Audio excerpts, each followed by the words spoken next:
Ketua The Federal Reserve Jerome Powell mendapat kritik tajam terkait renovasi markas besar-besaran The Fed senilai $2,5 miliar atau sekitar 40 triliun rupiah. Presiden Donald Trump menyebut proyek itu terlalu mahal dan memalukan. Ketua Federal Reserve Jerome Powell mendapat kritik tajam terkait renovasi markas besar The Fed. Presiden Trump menilai renovasi markas The Fed dengan biaya $2,5 miliar atau sekitar 40 triliun rupiah sangat berlebihan. Ia menegaskan Powell tidak memerlukan istana untuk bekerja, di mana sebelumnya Trump sempat dikabarkan akan memecat Powell, namun membantah kecuali ada bukti penipuan.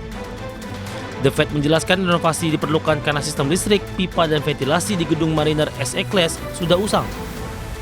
Proyek ini juga menghapus asbes, timbal, dan bahan berbahaya lain, serta memperbarui sistem komunikasi modern.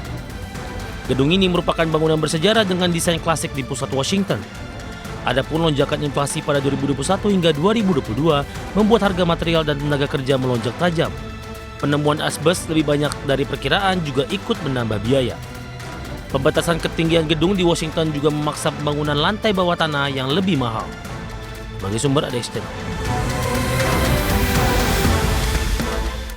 Dalam sesi tanya-jawab dengan wartawan di ruang Oval White House, Presiden Amerika Serikat Donald Trump membantah laporan mengenai pemecatan Chairman The Federal Reserve Jerome Powell.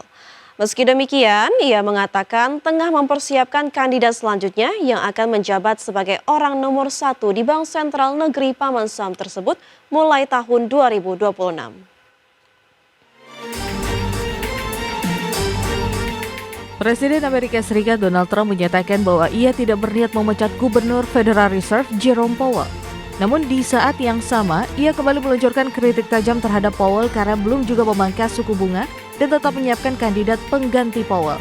Adapun kabar yang menyebut Trump sedang mempertimbangkan pencopotan Powell langsung mengguncang pasar. Indeks saham jatuh, dolar terpukul, dan imbal hasil obligasi melonjak. But no, I'm not talking about that.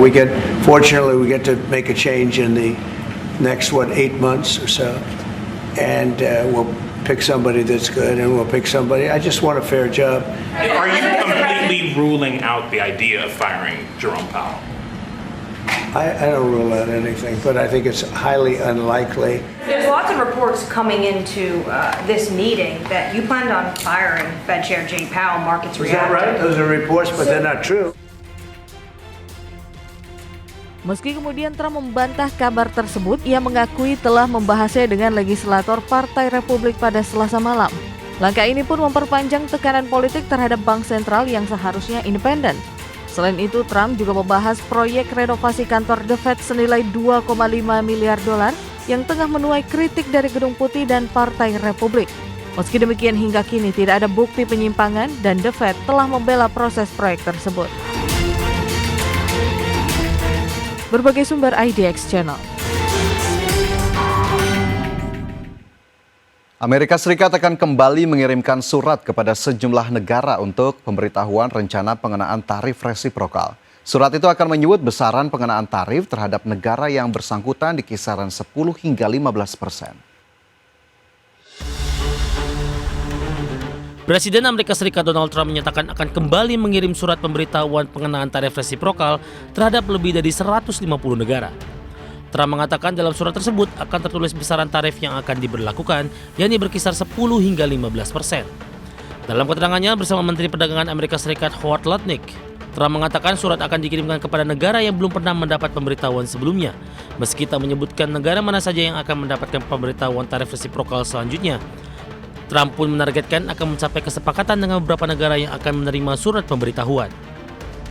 Don't forget, we'll be releasing a letter soon talking about many countries that are much smaller, where you're not going to do letters per se. You might do an individual letter, but it's going to go very quickly.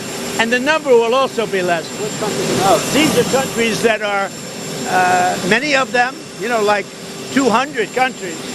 You understand? Caribbean countries, African countries.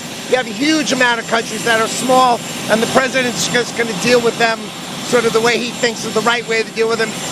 We'll probably set one tariff for all of them. Sebelumnya, Trump berulang kali menyatakan bahwa tarif resiprokal terhadap sejumlah negara yang telah diumumkan pada April lalu akan mulai berlaku pada 1 Agustus mendatang.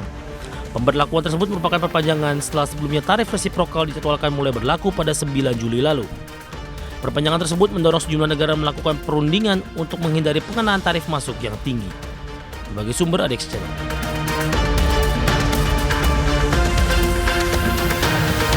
Terima kasih Anda masih bersama kami di Prime Market Highlights. Pemirsa, militer Israel menyerang wilayah Damaskus, Suriah dan menghancurkan kantor Kementerian Pertahanan Suriah. Israel melancarkan serangan ke Suriah di saat komunitas Druze dan suku Arab Baduy berperang sejak beberapa hari lalu. Militer Israel pada Rabu kemarin melancarkan serangan ke arah kantor Kementerian Pertahanan Suriah di Damaskus.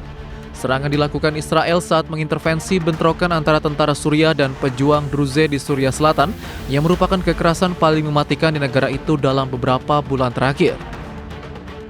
Pejabat Suriah menyebut serangan Israel meruntuhkan 4 lantai gedung kementerian dan merusak fasad bangunan. Dan dalam serangan kali ini tercatat 1 orang tewas dan 18 terluka.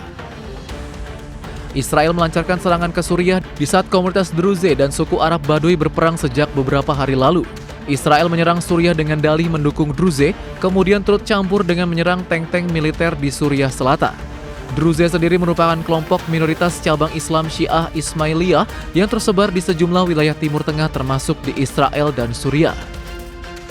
Kelompok ini menjadi populasi mayoritas di Swedia, Suriah yang menempati wilayah itu hingga 90%.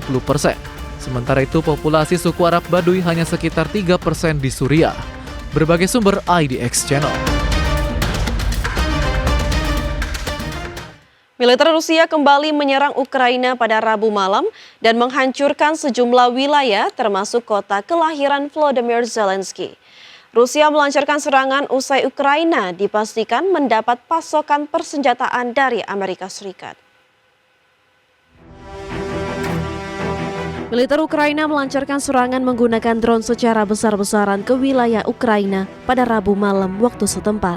Serangan tersebut menghantam sebagian besar infrastruktur sipil dan perusahaan industri.